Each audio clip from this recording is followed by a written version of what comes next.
All right. Hello, everyone. How are we doing today? We are back after a couple weeks hiatus.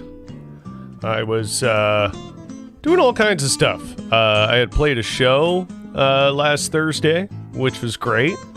That went over really well. They were really on it about the vaccine passports. That was at the Bovine here in Toronto. And it was really good to be back on the stage after over a year of not playing a show. So I'm back with this show after a couple weeks of being busy. And we're going to talk about a few stuffing things. Such as... for some reason, the last week's episode headliner came up in the stream. I thought I changed that. Pretty sure I changed that. I think Streamlabs did me a bad on something there. But anyway, we're going to be talking about the strikes that are happening, like IATSE, the International Alliance of Theater Employees. I don't know if I totally got that acronym right, but it's something like that. So we're going to be talking a lot about that, amongst a few other things. So this is the Rough Report. It is October the 14th, and I am reporting live from here in downtown Toronto, right from my home studio. And if you are here, and you are live, and you are watching, please let me know that you're here by engaging in the chat, asking questions. I will attempt to answer any questions that may appear in the chat and engage with you. This is what I like to encourage to be an interactive live stream, even though as of yet we don't have a whole lot of people who watch the actual live stream. But thank you for tuning in if you do. So here, let's get this music off here.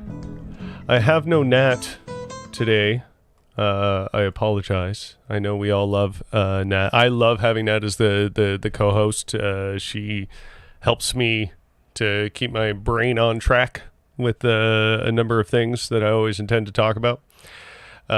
So she's great, but she is currently working on advancing her career and is doing some IT sort of study work, I think, in internet security is what she's working on right now. So yeah, first and foremost, IATSE. Let's talk about IATSE. Yeah, what do we got? The International Alliance for Theater. Oh, I really don't want to look it up again.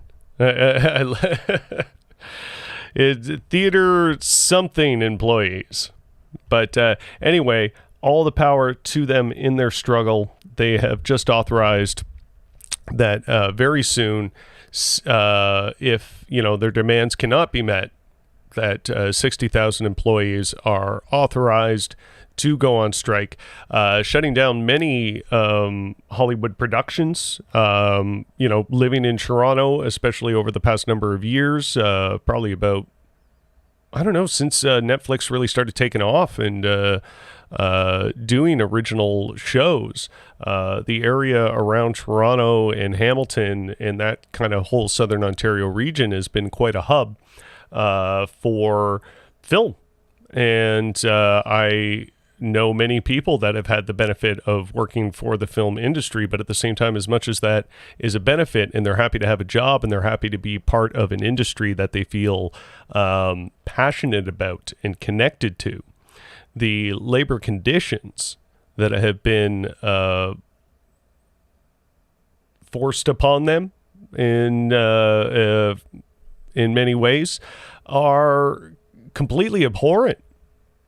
Like, I know myself, I worked on a non-union production as a wardrobe person, and it was like very much kind of like a B movie sort of thing. There were some actors in it that you would know, and it was filmed in Hamilton, but it was still quite like a B indie movie. So it was very like I don't know if there were any real union people working on that production, let's say. But even as a wardrobe person in a non-union sort of situation, yeah, the days were really long and the breaks were precarious, and whether and when you could eat or not was pretty precarious. So,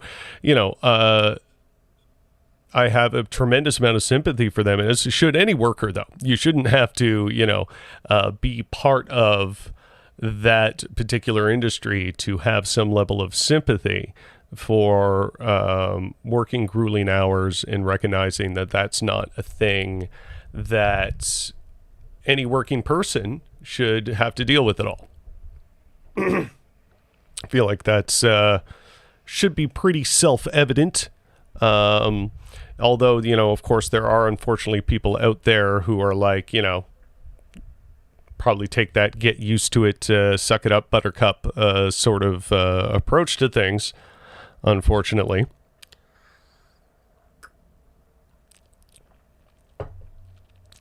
But yeah, essentially one of the main things that they're arguing against right now that they want changed in terms of some of their grueling hours. If you know anybody in the film industry, apparently this might be a slang term amongst people who party and rave extensively as well. But this is very much not partying and raving. This is working, and it's called Fraturdays, where essentially these employees and these crew members are expected to start their working day, say at some point in the middle of Saturday, like Saturday late afternoon, 5 o'clock, 6 o'clock, maybe even a little later than that, and essentially don't get home until 6 a.m. Saturday. And then they have to be into work 6 a.m. for Monday. So essentially, under the current guidelines or the current standards, they get a weekend under those rules, where essentially you only get Sunday to sort of, recover from those wonky hours, and then have to, carry, take care of whatever you have to do as a individual person, whether it be your grocery shopping or doing your banking or whatever. You're expected to all do that on a Sunday when, of course, everybody knows that business hours tend to be, for a lot of things, pretty restricted on Sundays, especially if you need access to any government services, particularly on Sundays. That's just not a thing. And yeah, that's, how is somebody who is consistently working hours like that week after week, even if it's just only for a couple weeks in a row and then they don't have that for a couple weeks or whatever the case may be, how is somebody expected to feel happy about that, or feel good about their work, or feel satisfied in their work, or feel like they have any kind of work-life balance when they're juggling hours like that? And it's something that seems to be a case for many industries. Like, this just isn't the film industry. Thankfully, when we're talking about our socialist advancement, when we're talking about class consciousness and workers' rights being a fundamental part of the national and international conversation, this is something that is finally getting some focus. I had sort of lamented earlier in this pandemic that there just wasn't enough of that sentiment to go around, that there just wasn't enough of, people recognizing that continuing to have to go to work under these circumstances, considering our pay, considering our rights, considering what we already deal with, add this on top of it, that there should have been, some sense of an awakening that would help people realize and sort of become conscious of class and, essentially gain class consciousness. So, yeah. That seems to be happening now. it seems to be a thing that is starting to kind of catch on as of now. I had an article posted about this. Yeah, there we go. Okay. Well, there's a shot from a healthcare workers union strike or union protest right there.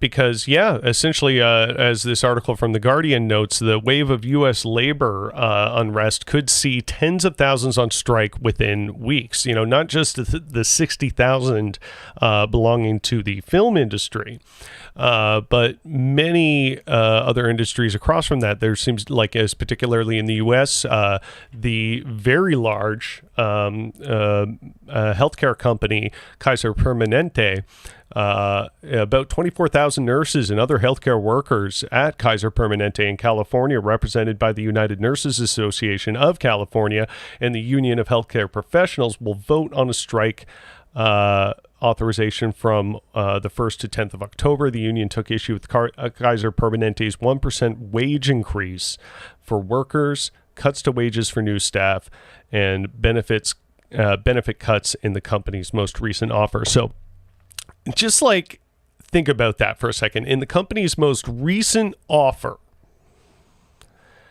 they only got a 1% wage increase, cuts to wages for new staff, and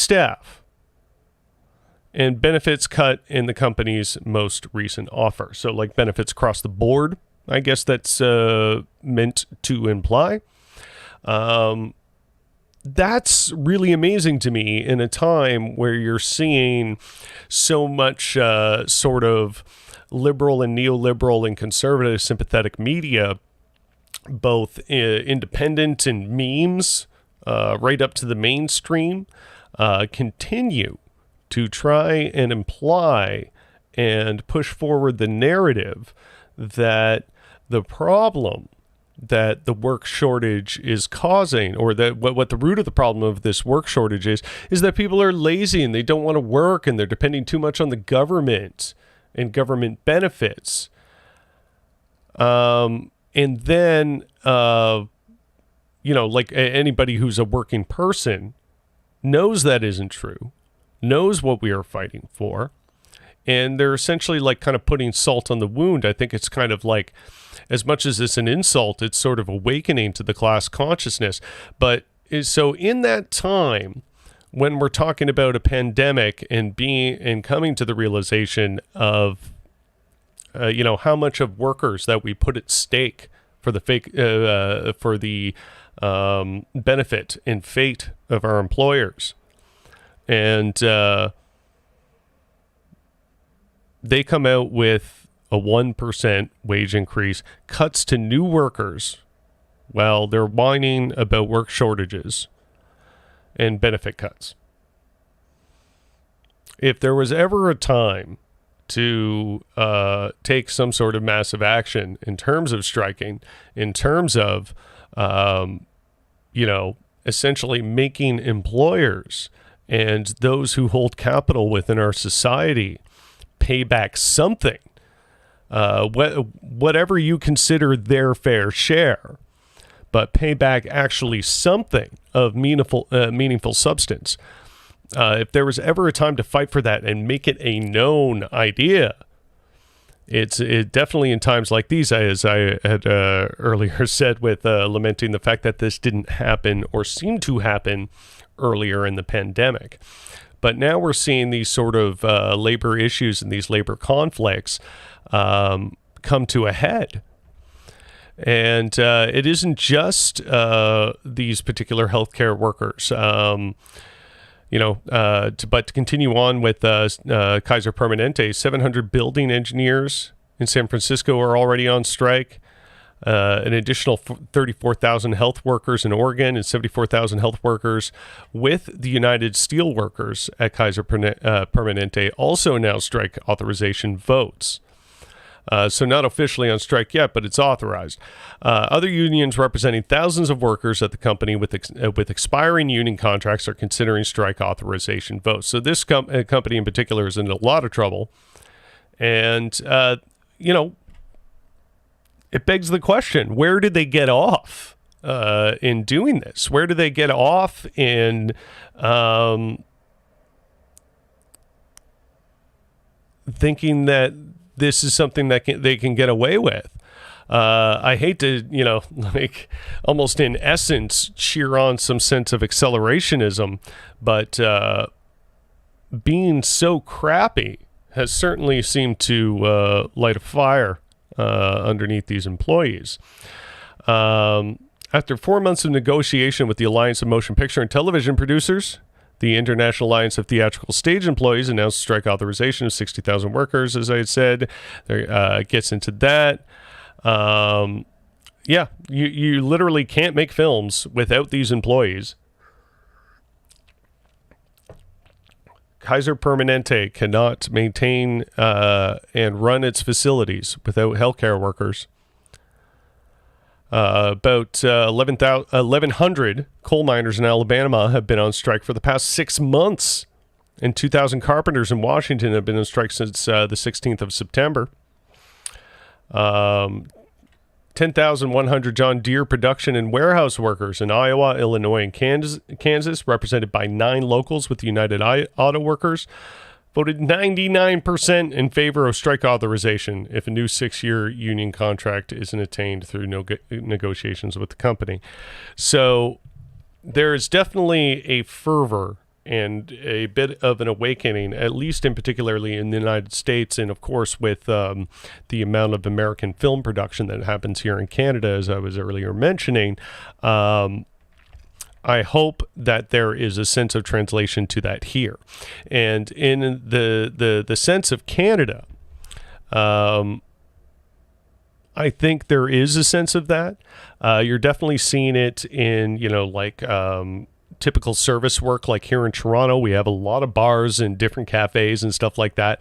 Definitely work shortages being experienced in those places. So please be kind to your service people. They're, we've all been having a tough time for a long time, but they're having a tough time. Okay. So, be conscious of that if you go out to get your coffee or have a cocktail or something like that. All right. But yeah, we're seeing work shortages because people don't want to work these jobs for the meager wages that are attached to them. And it's quite understandable why that would be.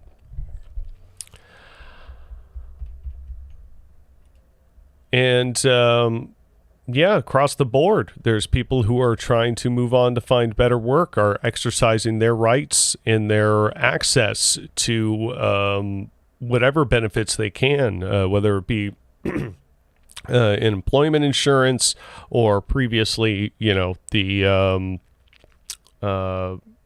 CERB. The word had totally skipped my mind for a second there. So yeah, that's really good stuff to see. And I can only further hammer home that I hope that anybody listening or anybody reading this stuff realizes how important politically this is. As a socialist, and I promote more or less socialist ideology on this show, and I try and encourage that level of class consciousness and workers' rights. I can only hope that anybody coming across this stuff is coming to realize that there is a severe imbalance of power of people that have capital and people that have to toil in meager wages in order to gain greater or any kind of access to capital. And it puts them in precarious positions where they have to work ungodly hours. God forbid they don't have a union. Union employees, as you can see, are already having a tough enough time as it is. And so, yeah, I hope this hits home with some people, and they're not, and when it comes to union action like you see in certain trades, that it's unfortunate. There's a lot of people who are anti-union or kind of pro-conservative that work in trades that are essentially anti-worker in their ideology, and essentially their only attachment to the union is how it personally benefits them and not the collective good of workers' rights. So I just hope that hits home for a lot more people. Anyway, on to the next subject. I wanted to talk about this little clip of Justin Trudeau that was shared by the Canadian Anti-Hate Network. Let's put this up on the big screen here. Interesting stuff from Justin Trudeau here. He essentially, as it reads here, equated anti-racist and anti-fascist with white supremacists in the far right. It's disinformation. It's irresponsible. It essentially comes down to like the sort of both sides rhetoric that we had previously heard from the likes of Donald Trump when the Virginia, like the Charlottesville, Virginia protest happened. Oh, there's many bad actors on both sides. It's the same sort of irresponsible, inaccurate, dangerous rhetoric that is meant to sort of appeal to a obviously very center political atmosphere, trying to, say that any extreme of both, anything that goes outside of my liberal bubble of political thought is essentially extreme. Let's take a look here. Right now, where around the world we see an increase of polarization, of extremism, of radicalization everywhere, including in some of the most open liberal democracies in the world. In our elections, in our public discourse, and in mainstream communications, let alone social media, we're seeing a rise in intolerance. We see the organizations of extremist groups on the far right and the far left that are pushing white supremacy, intolerance, radicalization, promoting hatred, fear, and mistrust across borders, but within borders as well. And right now, we're around the world. Okay. I can't help but to feel, and maybe, I don't know, wishful thinking on my part. Although that still seems like the wrong term for it. I can't help but to feel like when you watch something like this, that they mention the far left in pushing in white supremacy in the same breath.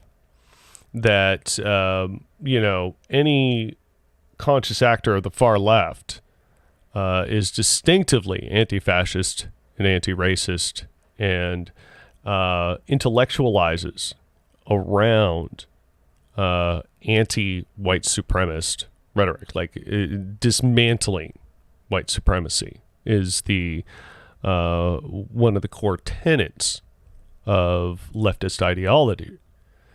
So for Justin Trudeau to kind of passively say that in the same breath, when he very likely knows that is obtuse and incorrect.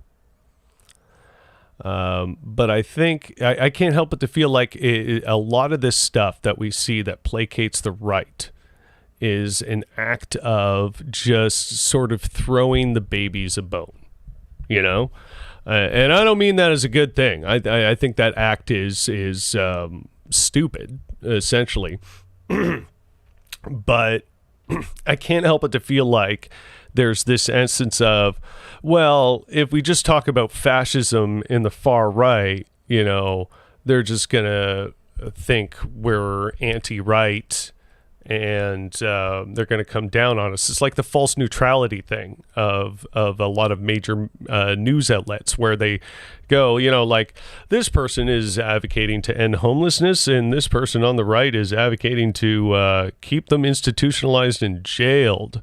We're going to treat these two opinions like they are equal ground.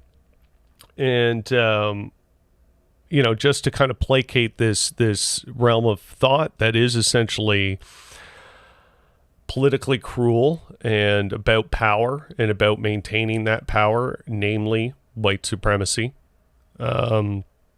This, like, whether Justin Trudeau as an individual is distinctively anti-white supremacy, he could think it's disgusting. He could think that it should not be a thing. But in a person in his position, essentially attempting to soften the blow for that audience in any sort of way by introducing this both sides rhetoric. Again, this is being generous enough to think that he is being very conscious of what he's doing. And I'm liable to think that's very possible. The people that reach the high ranks of politics, it's not like they haven't heard of this kind of linguistic gaming before, and they're just sort of doing it out of sort of, a survival instinct. This is known. I think they're very aware of what they're doing when they play with this language. So it isn't incidental, So, yeah, by continuing to do this, it continues the normalization of the very problem, and not essentially being honest with the rhetoric and being straightforward and saying, no, it's these fascist fucks that are fucked up. These anti-vaxxers. Like, you want to talk about polarization. The only reason there is a ostensible extreme left in this rhetoric is only because people have become so bonkers in terms of, QAnon, Trump stole the election, conspiracy theorists, anti-vaxxers, the disinformation that's being spread on Facebook, the Facebook whistleblower, and, everything that comes with that, and how Facebook willfully and knowingly participated and benefited from far-right rhetoric and disinformation. All of this stuff. And they just sort of passively accept it because they don't want to make that subsect of our population too upset. And you see that, and I think it's plainly projection when the right wing talks about people being upset. Like, this is certainly something we've talked about on the show a lot before. People, the right wing commonly engaging in the sort of rhetoric circling around, they're too sensitive, they're anti-freedom, they want to control everything, they're telling you what to do, all this stuff. It's purely projective and projection, because what they want to do is essentially force their will on you. That's the sleight of hand, is that while advocating verbally for freedom, when you peel back any of the ideology, it is distinctively anti-individual, anti-freedom, all about conformity, all about fitting the mold, all about being a old stock Canadian or patriotic American, however you want to put it. All that stuff, it's just like a reverse Uno card, It's crazy. So what are we?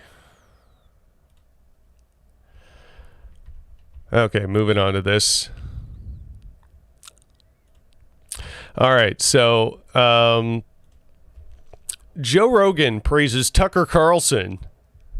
He doesn't mock or disparage liberal guests on his show. That is entirely, I know, I'm saying what should be considered universally obvious. But that is all Tucker Carlson does.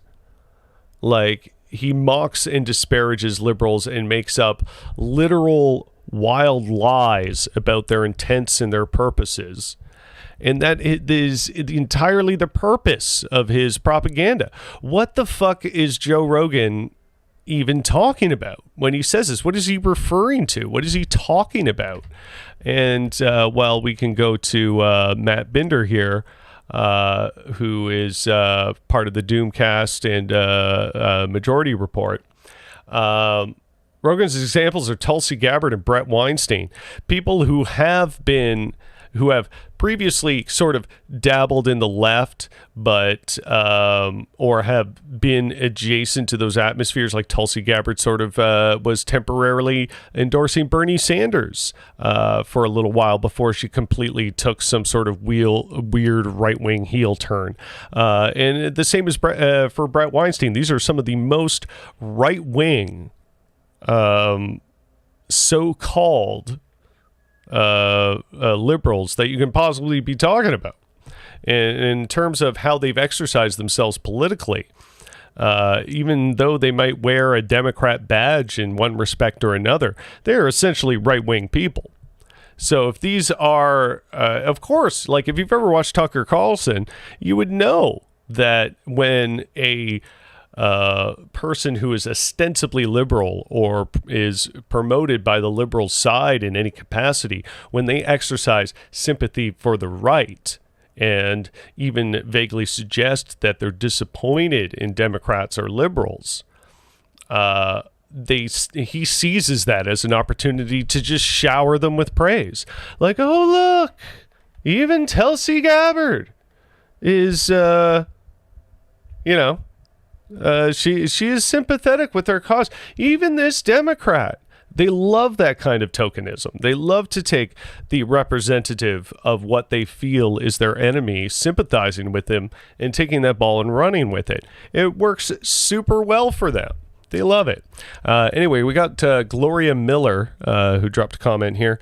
Everyone who is vaccinated is vaccine injured, whether it shows up right away or later in life. You're a nut. That's basically all I got to say to that. If vaccine injured implies that, you are protected against a disease, then consider me injured. You, Gloria, have more than likely received several vaccinations throughout your entire life. You haven't been injured by any of them. Spreading lies and disinformation in my chat is going to get you brutally made fun of. Like, why did you even show up here? Like, you just showed up here randomly, like Gloria Miller. You just sound like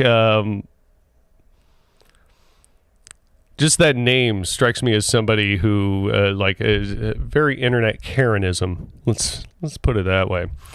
I know I'm judging a book by its cover, but also, like, fuck off, because you're a nut. And Dr. Shiv Chopra, fellow of the WHO,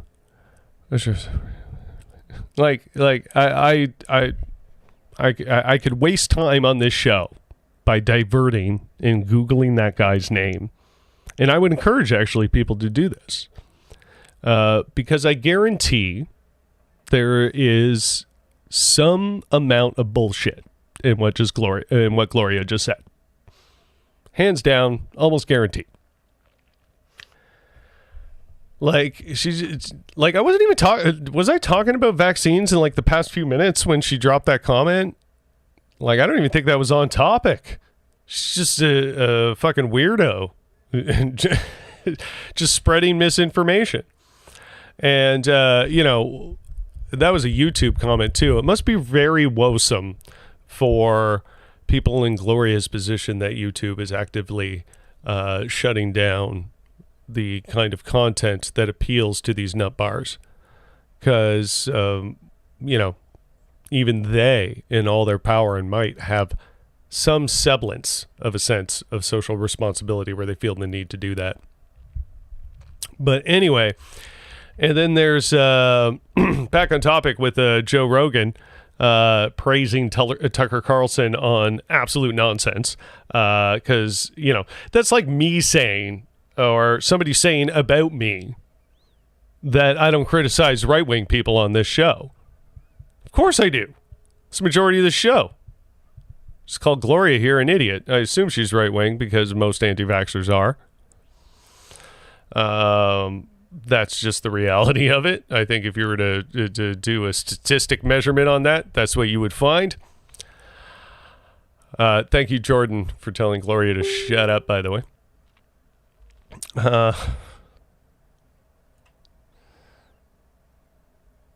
So, Tulsi Gabbard quit her job as DNC chair to support Bernie Sanders for president and then supported Biden. Brett Weinstein has been saying and doing Hallmark left things for years. I know that on Twitter, anyone who is an AOC is a fascist, but they're liberals by any definition. And again, unbeknownst to Glenn, or probably beknownst to Glenn, he's lost all credibility. Like, he didn't have much credibility to begin with. Like, he was right about all the Patriot Act stuff and everything like that in terms of just like government spying on people. But he's essentially, in essence, a right-wing libertarian. So, of course, he's come, like Tucker Carlson, whose show he has appeared on a number of times in very gracious standing, come to this defense. Like, Tulsi Gabbard, in my opinion, only really supported Bernie Sanders essentially to be or to come off as anti-establishment Democrat Party. Which, sure, yeah, that can certainly have its benefits, but I think for her it was a career and political play, not an ideological one, especially when you've seen the things that she has been advocating for since then.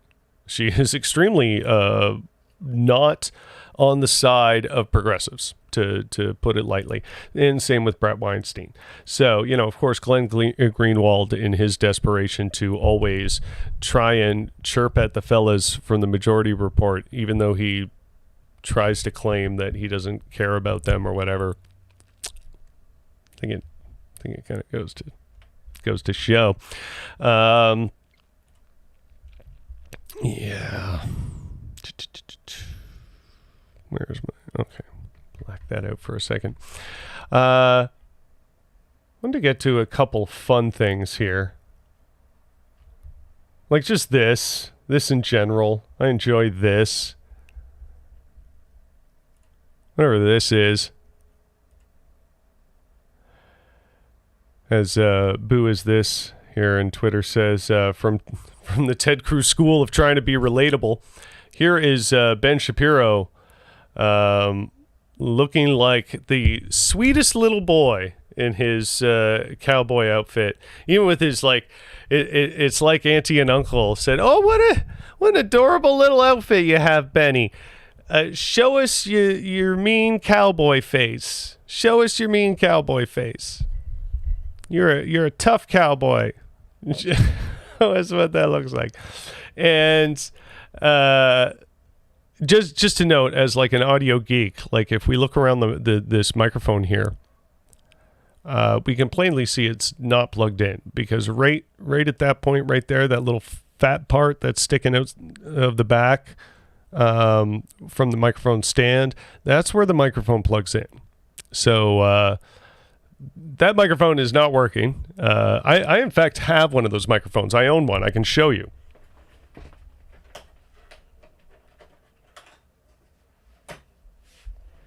I don't use it much because it actually needs a bit of repair. But this is it. This is that exact same microphone. This is a Shure 55SH, for those of you curious. And here you can see that's where the stand goes in. And that's the three little prongs where the microphone cable, like this one here, goes in. There's no cable in there. But, of course, everybody can hear him because he's still wearing the headset microphone. So he's standing in front, like I just, it seems like I'm nitpicking. And I know people do theatrical stuff like this all the time. But for someone who tries to be taken as seriously as Ben Shapiro and the sort of bravado that he tries to put off. I can't help but to find something about this excessively silly and quite funny. Maybe that's playing to my bias. I just love making fun of Ben Shapiro. Maybe that's just my thing. So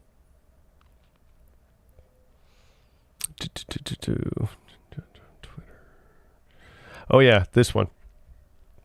Yeah, okay. We're gonna have to rewind this and go back. Of course, Dave Rubin, always a delight to take a few minutes to rip on. For those of you not familiar with Dave Rubin, quick recap. He's basically just like a Koch brothers paid and financed by right-wing think tanks YouTuber that is woefully very not insightful and to a hilarious degree, and seems to have made just more his career more or less that have just humiliated himself with bad opinions and bad thoughts. So where do you think the next great music or art is going to come from? You think it's going to come from the left or the right? The answer's pretty obvious. Oh, is it? Is it, Dave? Let's see what that obvious answer is. People need to see, and this goes to your question about what conservatives do. Conservatives need to start showing people, hey, you know, we're actually the fun people. We're the interesting people. We're the creative people. We're the open-minded people. They're all hysterical and angry and all of the things they purport us to be. But let's get out there and show people that's not who we are. We're actually having fun. And I mean, try to even think about it this way. Okay. So you're out there having fun and you're the open-minded ones and we're the angry ones. Okay. We're not angry at the fact that you exist as human beings. But you are angry at, say, someone such as myself for existing as the human that I am. Even Dave Rubin is a gay person, is a gay man, and he doesn't have enough sense to realize that half the people that he engages with and considers his colleagues in ideology, he fails to realize that none of these people would care to have him in a social situation, nor have they ever. There is nobody out there in that atmosphere of the people that he regularly defends and pretends to be a part of that cites him, references him, respects him. It's pretty obvious. Like someone like Ben Shapiro isn't going to have Dave Rubin and his partner over for dinner. You know, it's just not going to happen. But yet this guy, because he gets paid extensive amounts of money from right-wing think tanks, continues to try and say this absolute bonkers stuff like you're the open ones. The things that the left or progressive-minded people are upset about is that by merely existing in the ways that we feel comfortable and acting as individuals and expressing ourselves as individuals and living our lives in the way that we feel comfortable as individuals, you consider an affront and a disgrace and an example of the degradation of Western society. So when you're talking about the degradation of Western society and how trans people and alternate genders and queer people and racialized people with different cultures and backgrounds and ideas and points of views, when you're talking about how they are fundamentally part of some sort of large liberal pressure to oppress you or change society in a way that you would view as tantamount to your oppression, you are not advocating for the freedom of the individual. LOL, what chats did I get into? At least, yeah. Just make fun of Gloria. She's probably not even watching anymore. I don't know. I hope she is and just like seething about it. But thank you for joining us, Elise. yeah, they want to strip away individuality and essentially make you conform into their vision of what a proper man looks like. Evidently, probably Ben Shapiro in that cowboy outfit. Wait, where did it go? This is the... Yeah, there it is. All right, yeah. That's the image of American masculinity right there, folks. That's, if it were really up to these people, this would be essentially almost every American man, except maybe like a lot more like broad-shouldered and muscular. Maybe he doesn't have a little like baby face. But yeah. Anyway. That's apparently the image of masculinity that they want to project on everybody. So when they say that they're the open ones and they're the fun ones and they're the creative ones, but their ideology forces them essentially to think about this much of the realm is what is actually acceptable in society, when meanwhile what we ultimately on the progressive side and the leftist side want to do is open up society to allow people to express themselves as freely as possible and live as freely as possible and engage with society as freely as possible, as long as they are not hurting anybody else. But that's the thing. That's the language that they manipulate, that somehow someone of my very existence is hurting you.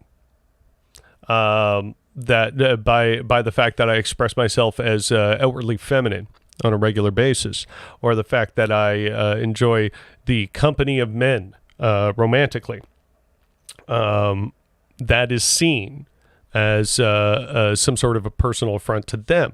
So it's twisted, hateful logic that is rooted in insecurity, and entitlement, an entitled sense to being superior or feeling superior. And this schmuck has his head so far up the ass of the very people that are writing his checks that he'll never be able to see it. So let's let him finish this brilliant train of thought that he's on. Well, that's not who we are. We're actually having fun. And I mean, try to even think about it this way. Where do you think the next great music or art is going to come from? Do you think it's going to come from the Marxist left, where you can't have any individual expression? Or do you think it's going to come from... What was I just talking about? Where we're not allowed to have any individual expression. I express myself as an individual loudly and proudly every day, and I want nothing more than for everybody to be able to have that benefit. But when you espouse ideology that is a direct affront and a direct threat to that type of existence, meanwhile calling it freedom, it's fascistic, it's goofballs, it doesn't make sense.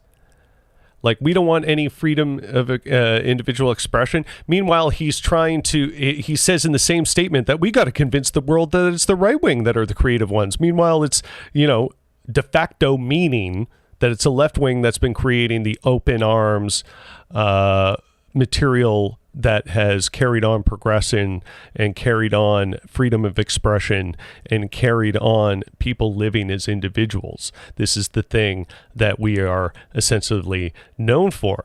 He's advocating that it's the right wing that should be known for that. So in the same breath, to just say on a whim, really, that it's actually the left that doesn't like freedom of expression. Like, you just caught yourself in a lie right there. Why else are you advocating for this? Like, if you want to present an argument that we're somehow not advocating for the freedom of expression, the least you could do is give some sort of example.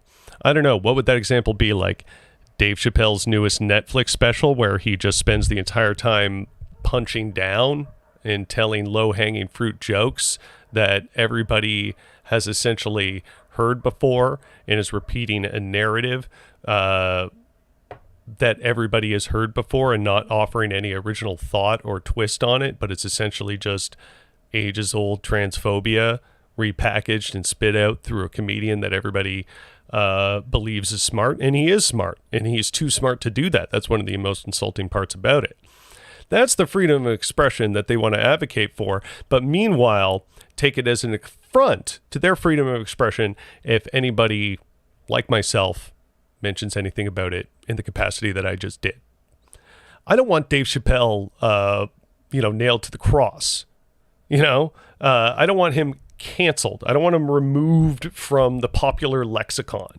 I want him to face and own up to this criticism. That would be my desire. Nobody's forcing him to do it. We'd very much rather see him not get paid millions of dollars to engage in this type of activity, of course. But, it's like, this is YouTuber Kat Black, her Twitter account. And, the thing about what Dave Chappelle said in his defense is he's talking about how, it's the gay community that can still oppress the black community.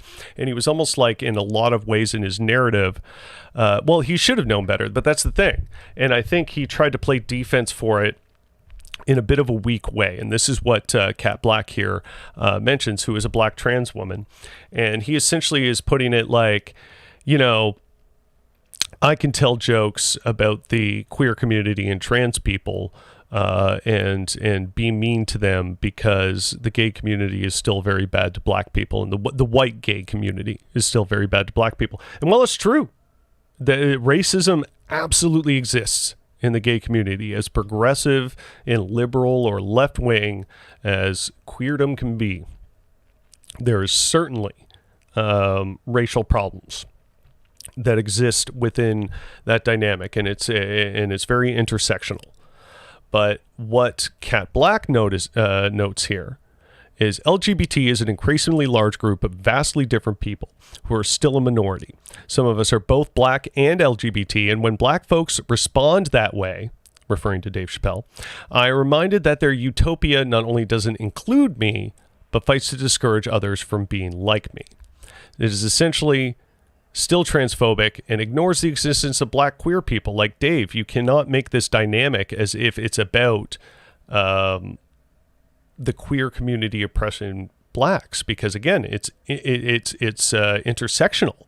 People of color are LGBT.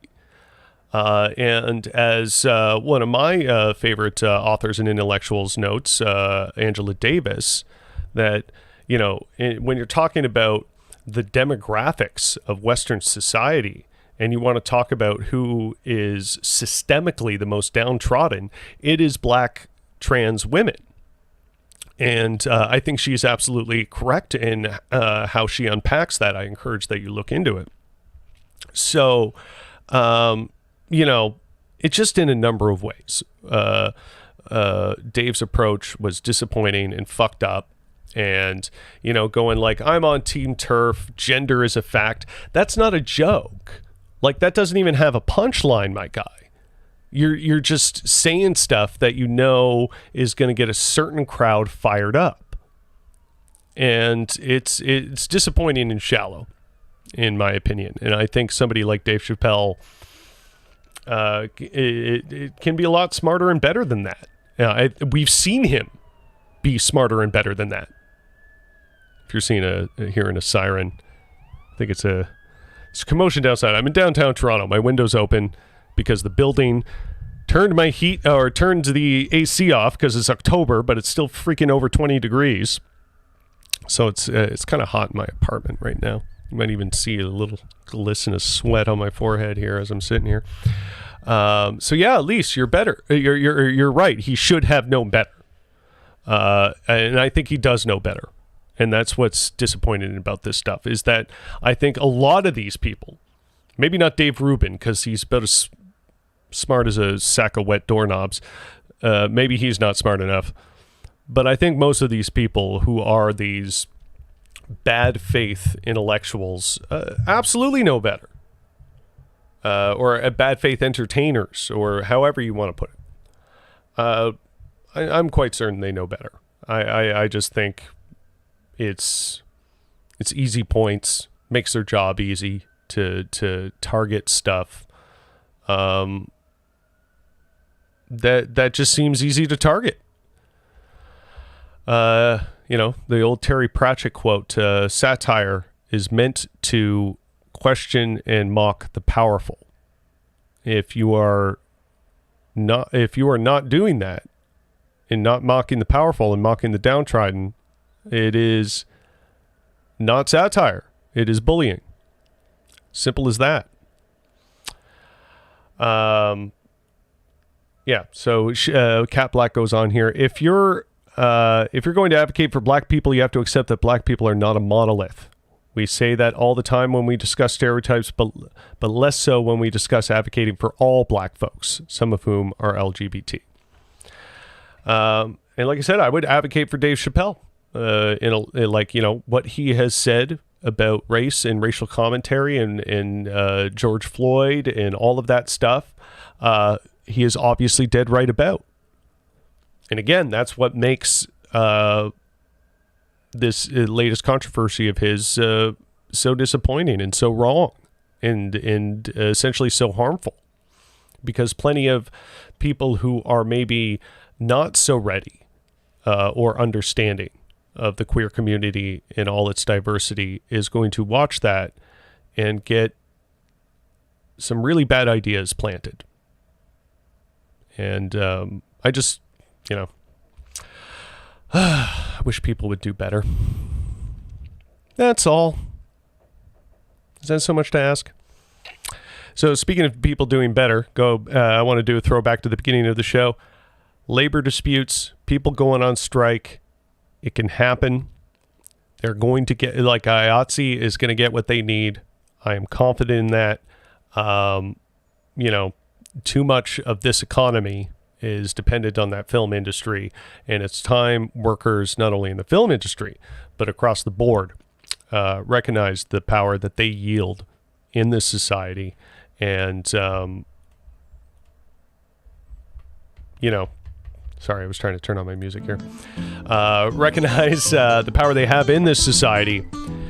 And we continue to see this wave of labor strikes or pressure on the capitalists, essentially, to bargain with these unions and with the labor force in a way that is going to benefit us. So thank you so much for watching The Rough Report and engaging and being part of the chat. For some reason, I want to think it's only Twitch comments that maybe show up in the chat box, because I had the chat box there. I just didn't see any of your comments come up on the screen. But anyway, thank you to Gloria for chiming in with her nonsense, just so we could make fun of her. This has been The Rough Report. I am Jimmy Ruffian. Thanks again for tuning in, and stay rough.